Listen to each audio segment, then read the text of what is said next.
7월 18일 월요일 행복을 도둑맞는 습관. 스웨덴에서 행복한 삶에 대해 연구하는 헬릭 에드베리는 요즘 사람들은 스스로 불행의 씨앗을 뿌려놓고 항상 남 탓으로 돌린다고 주장합니다. 다음은 에드베리가 말하는 행복을 도둑맞는 7가지의 습관과 대처법입니다. 첫 번째, 험담을 하는 사람. 나쁜 뉴스만을 전하는 매체는 멀리하라. 두 번째, 일이 많아 힘들 때는 초조해하지 말고 할 수 있는 일을 시작하라. 세 번째, 불쾌한 감정을 바로 표현하지 말고 마음에 담아두었다가 적당한 이유와 함께 버리는 연습을 하라. 네 번째, 남과 비교하지 말고 내가 이룬 것들을 되돌아보며 자신감을 찾으라. 다섯 번째, 열정이라는 핑계로 자신을 들볶지 말고 충분히 쉴 수 있는 여유를 삶에 넣으라. 여섯 번째, 똑같은 패턴의 삶에 안주하지 말고 작은 시도라도 하며 꾸준히 새로움을 경험하라. 일곱 번째, 별것도 아닌 일을 크게 부풀려 걱정하지 말고 걱정의 늪에서 빠져나올 수 있는 명언이나 문구를 적어 놓으라. 행복은 외부의 요인에서 찾아오는 것이 아니라 내가 만들어가는 것입니다. 작은 바람에도 흔들리는 촛불 같은 행복을 쫓지 말고 태풍에도 끄떡없는 하나님이 주시는 평안과 행복을 구하십시오. 오늘의 말씀, 찬송하리로다 하나님 곧 우리 주 예수 그리스도의 아버지께서 그리스도 안에서 하늘에 속한 모든 신령한 복을 우리에게 주시되. 에베소서 1장 3절. 오늘의 찬송 410장 내 맘에 한 노래 있어. 오늘의 만나, 예수님과 함께 모든 것을 주신 하나님의 축복을 놓치지 않게 하소서. 일상에 충만한 하나님의 축복을 누리며 진정한 행복을 깨달읍시다.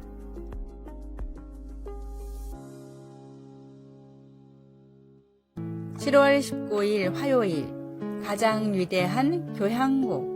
BBC 뮤직 매거진에서 전 세계 151명의 저명한 지휘자들에게 역사상 가장 훌륭하다고 생각하는 교향곡 20곡의 목록을 요청했는데 베토벤의 교향곡 제3번인 에로이카가 1위를 차지했습니다. 제목이 영웅을 뜻하는 이 작품은 프랑스 혁명의 혼란 중에 작곡되었습니다.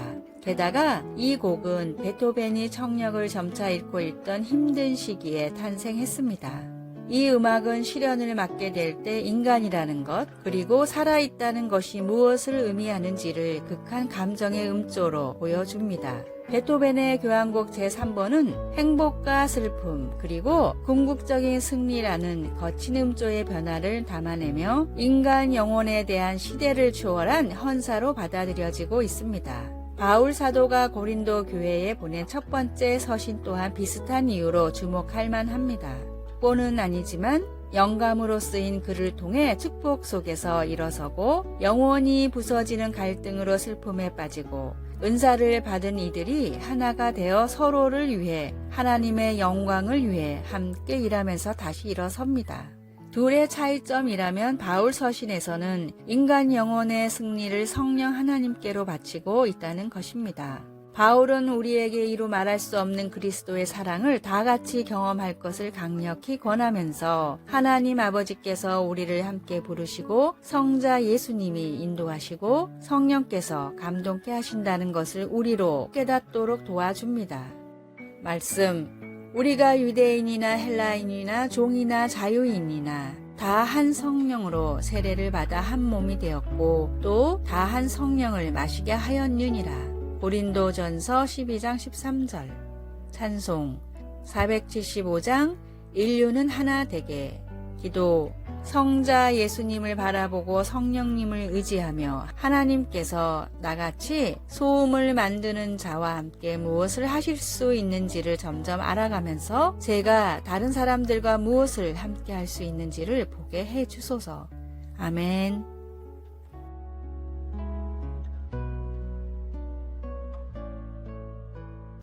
(7월 20일) 수요일 무릎을 꿇읍시다.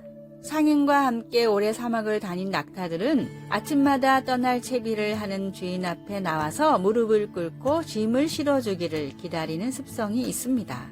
상인은 낙타의 등에 짐을 실지만 결코 낙타를 힘들게 할 만큼의 무거운 짐을 실지 않습니다.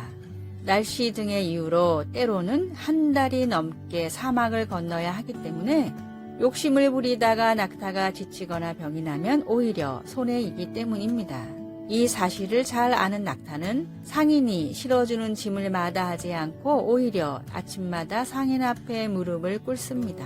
그리고 낙타의 수고를 아는 상인은 해가 지면 낙타의 짐을 내려주고 풍족한 음식과 좋은 잠자리를 마련해 줍니다.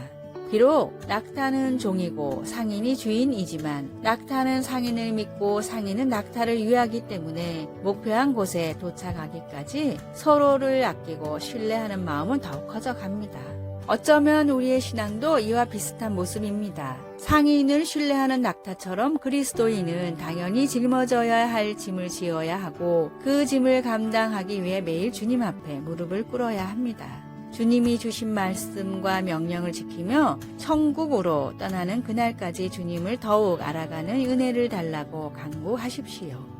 오늘의 말씀, 다만 너희는 그의 나라를 구하라. 그리하면 이런 것들을 너희에게 더하시리라. 누가복음 12장 31절. 오늘의 찬송 433장. 귀하신 주여 날 붙드사. 오늘의 만나, 더 편하고 안락한 삶이 아니라 주님을 알아가는 삶을 구하게 하소서. 하나님의 뜻을 묻는 기도와 결심으로 하루를 시작합시다.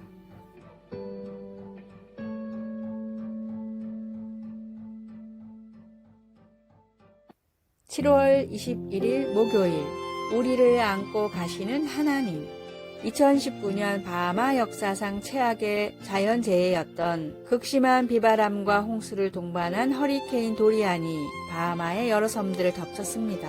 브렌트는 뇌성마비를 앓고 있는 장성한 아들과 함께 집에 대피하고 있다가 그들도 집을 떠나 피해야 한다는 것을 알게 되었습니다. 브렌트는 앞을 볼 수 없었지만 그래도 아들의 생명을 지켜야 했습니다.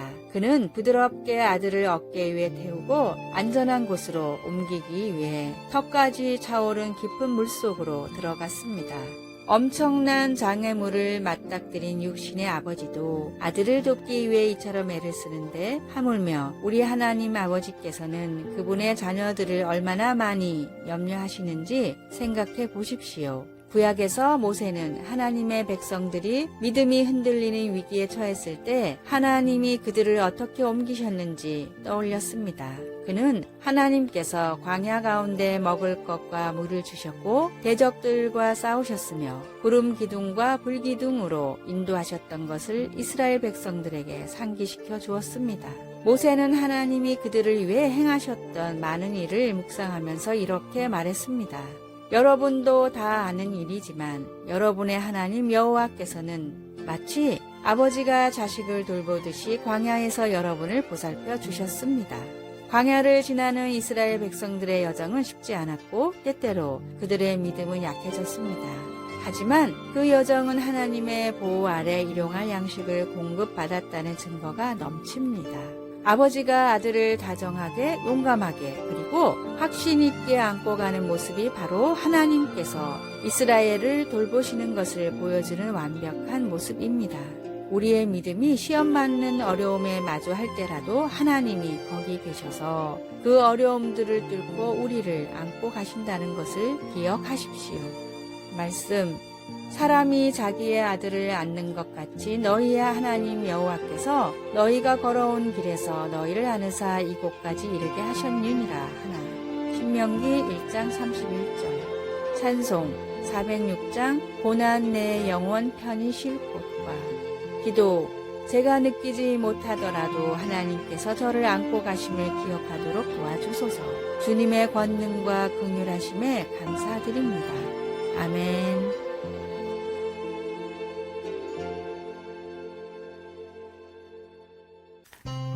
7월 22일 금요일, 저의 마음은 그 어떤 벌을 받은 것보다 무거웠습니다.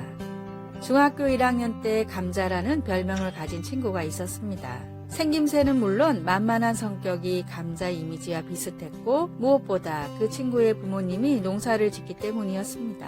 감자는 자신의 별명을 싫어했습니다.